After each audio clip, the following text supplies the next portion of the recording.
Hello friends, आज আমি আলোচনা কৰিম ৰিজনিংৰ কিছুমান ইম্পৰ্টেন্ট কোৱেশ্চন। ৰিজনিংৰ কিছুমান ইম্পৰ্টেন্ট কোৱেশ্চন আপোনালোকৰ কাৰণে লৈ আহিছো। এইবোৰ আগন্তুক এডিআৰই পৰীক্ষাৰ কাৰণে বহুত ইম্পৰ্টেন্ট হয়। গ্ৰেড 3 গ্ৰেড 4 দিওতে এক্সামৰ কাৰণে ইম্পৰ্টেন্ট হয়। সো কোৱেশ্চন নম্বৰ 1, আজি বৃহস্পতিবাৰ হলে 49 দিন পিছত কি বাৰ হ'ব?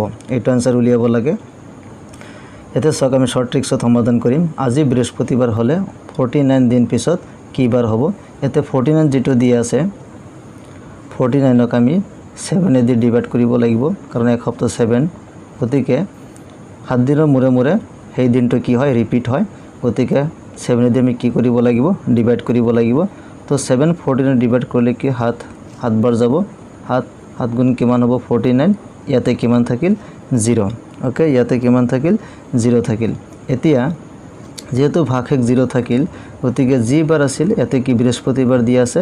সো বৃহস্পতিবাৰৰ পিছত ইয়াতে যেহেতু ভাগশেষ 0 থাকিল, গতিকে সেই বাৰটো আকৌ ৰিপিট হ'ব, গতিকে অপশন নম্বৰ এটো কাৰেক্ট হ'ব। আজি বৃহস্পতিবাৰ হলে 49 দিন পিছত কি বাৰ হ'ব? এই বৃহস্পতিবাৰ হ'ব। গতিকে অপশন নম্বৰ এটো কাৰেক্ট, কাৰণ ইয়াতে ভাগশেষ বা বাকি ইয়াতে 0 ওলাইছে। যদি 1 হলহেতেন তেনেহলে বৃহস্পতিবাৰৰ পিছৰ বাৰটো আমি লিখিলোহেতেন, কিন্তু ইয়াতে যেহেতু 0 আহিছে সেই কাৰণে যি বাৰ ইয়াতে কোৱেশ্চন দিয়া হৈছে, গতিকে সেই বাৰটো আকৌ ৰিপিট হৈ আহিব, কাৰণ ইয়াতে ভাগশেষ 0 হৈছে। ওকে, এনেকৈ আপোনালোকে অতি কম সময়ৰ ভিতৰতে এইবোৰ সমাধান কৰিব পাৰিব। সো কোৱেশ্চন নম্বৰ 2, আজি সোমবাৰ হলে 120 দিন পিছত কি বাৰ হ'ব? এইটো আনসাৰ উলিয়াব লাগে। আজি কি বাৰ দিয়া আছে সোমবাৰ, তেনেহলে 120 দিন পিছত কি বাৰ হ'ব? সো 120 দিনক আমি 7 এ দি ডিভাইড কৰিব লাগিব। 7 এ দি ডিভাইড কৰি আমি পাওঁ 7 দি যদি ডিভাইড কৰো আমি পাওঁ তেনেহলে 7 গুণ 7 50। ওকে, 50 থাকিল। এতিয়া 750 ৰ কিমান বাৰ যায় 7 7 গুণ কিমান হয় 49, বাকি থাকিল আমাৰ 1।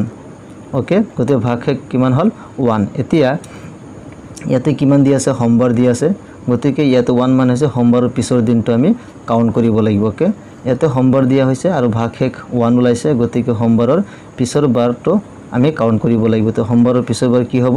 মঙ্গলবাৰ। গতিকে অপশন নম্বৰ বি টো কাৰেক্ট হ'ব। কোৱেশ্চন নম্বৰ 3, আজি ৰবিবাৰ হলে 92 দিনৰ মূৰৰ দিনটো কি হ'ব? সক আজি ৰবিবাৰ হলে 92 দিনৰ মূৰৰ দিনটো কি হ'ব? অৰ্থাৎ 92 দিনৰ পিছৰ দিনটো কি হয় উলিয়াব লাগে। সো ইয়াতে কি কৰিম 92ক আমি ডাইৰেক্ট 7 এ দি ডিভাইড কৰিম।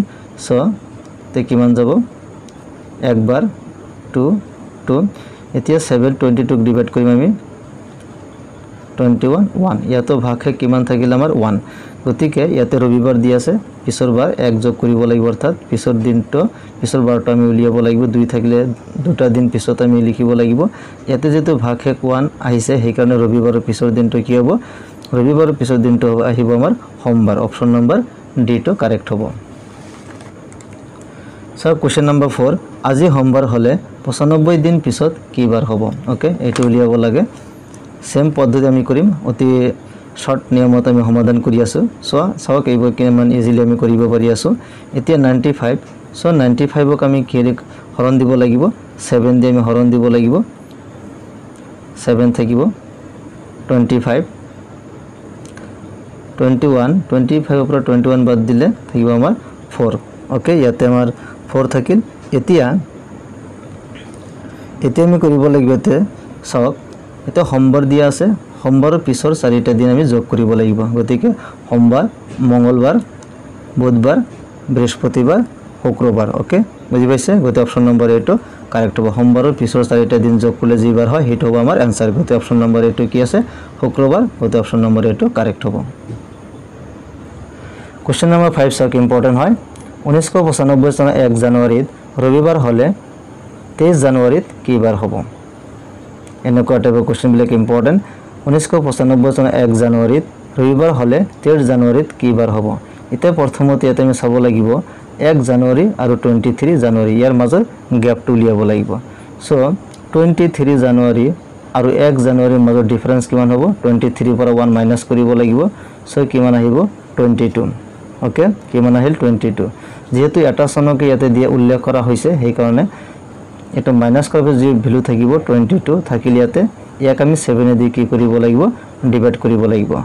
আর 3 গুণ কিমান হ'ব 21 গতে 22 এর পর 21 বাদ দিলে 1 ওকে ভাগকে কিমান থাকিলে আমার 1 এতিয়া এই 1 টো মানে পিছৰ দিনটো হ'ব অৰ্থাৎ ইয়াতে ৰবিবাৰ দিয়া আছে গতে পিছৰ দিনটো কি হ'ব সোমবাৰ অৰ্থাৎ 1995 চনৰ 1 জানুৱাৰীত ৰবিবাৰ হলে 13 জানুৱাৰীত কি বাৰ হ'ব সোমবাৰ হ'ব সক ইমান ইজিলি আমি এটা সমাধান কৰি আছো সক এতিয়া নেক্সট কোৱেশ্চনটো আমি আলোচনা কৰিম কোৱেশ্চন নম্বৰ 6 2020 চনৰ 10 ডিসেম্বৰ বৃহস্পতিবাৰ হলে 25 ডিসেম্বৰত কি বাৰ হ'ব এইটো আমি সমাধান উলিয়াব লাগে ওকে একেটা চনকে দিয়া হৈছে ইয়াতে সক 10 ডিসেম্বৰ বৃহস্পতিবাৰ হলে 25 ডিসেম্বৰত কি বাৰ হ'ব সো আগৰ টেকনিকত আমি সমাধান কৰিম যেহেতু একেটা মাহকে দিয়া হৈছে সো 25 ডিসেম্বৰ আৰু 10 ডিসেম্বৰ ইয়াৰ মাজৰ গ্যাপটো কেনেকৈ উলিয়াম 25 ৰ পৰা 10 আমি কি কৰিব লাগিব মাইনাস কৰিব লাগিব মাইনাস কৰিলে কিমান পাম 15 পাম ওকে এতিয়া এই 15 কি কৰিব লাগিব 7 দি ডিভাইড কৰিব লাগিব হাত দুগুণে কিমান আহিব 14 15 পৰা 14 বাদ দিলে কিমান আহিব 1 ওকে গতিকে ইয়াতে কি বাৰ দি আছে বৃহস্পতিবাৰ বৃহস্পতিবাৰৰ পিছৰ দিনটো কি হ'ব শুক্ৰবাৰ অপচন নম্বৰ সি টো কাৰেক্ট হ'ব কাৰণ ভাগে কিয়াতে কিমান ওলাইছে 1 ওলাইছে সক আমি কিমান শৰ্ট ট্ৰিক্সতে এইবোৰ সমাধান কৰি আছো কোৱেশ্চন নম্বৰ 7 2020 চনৰ 4 জানুৱাৰী শুক্ৰবাৰ হলে 12 ফেব্ৰুৱাৰী কি বাৰ হ'ব সক অলপমান এটো কনসেপ্ট ইয়াতে লুকাই আছে 4 জানুৱাৰী দিয়া হৈছে শুক্ৰবাৰ 12 ফেব্ৰুৱাৰী সো মাহটো বেলেগ দিয়া হৈছে 4 জানুৱাৰী দিয়া হৈছে ইয়াতে ফেব্ৰুৱাৰী দিয়া হৈছে গতিকে ইয়াতে আপোনালোকে চাব লাগিব 4 জানুৱাৰীৰ পৰা 12 ফেব্ৰুৱাৰী গতিকে প্ৰথমতে আমি উলিয়াম 4 জানুৱাৰীৰ পৰা 4 ফেব্ৰুৱাৰী কিমান দিন হয় তাৰ পিছত 12 ফেব্ৰুৱাৰী লৈকে কিমান দিন হয় আমি পৃথককৈ উলিয়াই তাৰ পিছত আমি 7 দি ডিভাইড কৰিব লাগিব ওকে তে প্ৰথমতে সব 4 জানুৱাৰীৰ পৰা 4 জানুৱাৰীৰ পৰা কি দি আছে 4 ফেব্ৰুৱাৰী লৈকে প্ৰথমতে উলিয়াম আমি জানো জানুৱাৰী মাহ 31 দিন হয় গতিকে ইয়াতে কিমান দিন থাকিব 31 দিন থাকিব ওকে 4 জানুৱাৰীৰ পৰা 4 ফেব্ৰুৱাৰী লৈকে কিমান দিন থাকিব 31 দিন এতিয়া আকৌ দি আছে 12 ফেব্ৰুৱাৰী গতিকে এই 4 ফেব্ৰুৱাৰীৰ পৰা আকৌ স্টাৰ্ট হ'ব so 4 February to 12 February okay এতিয়া 4 ফেব্ৰুৱাৰীৰ পৰা 12 ফেব্ৰুৱাৰী লৈকে আমি দিন কাউন্ট কৰিব লাগিব অৰ্থাৎ 12 ৰ পৰা আমি 4 মাইনাস কৰিম ওকে সো 12 পৰা 4 মাইনাস কৰিলে কিমান আহিব 8 আহিব সো 4 জানুৱাৰীৰ পৰা 4 ফেব্ৰুৱাৰী লৈকে কিমান দিন পালো 31 আৰু 4 ফেব্ৰুৱাৰীৰ পৰা 12 ফেব্ৰুৱাৰী লৈ আমি কিমান দিন পালো 8 পালো গতি এই দুটা দিন কি এই দুটা আমি যোগ দিব লাগিব সো টোটাল কিমান আহিব 31 + 8 ওকে সো 31 + 8 এটো কৰিলে আমি কিমান পাও 39 ওকে 31 + 8 কিমান পালো 39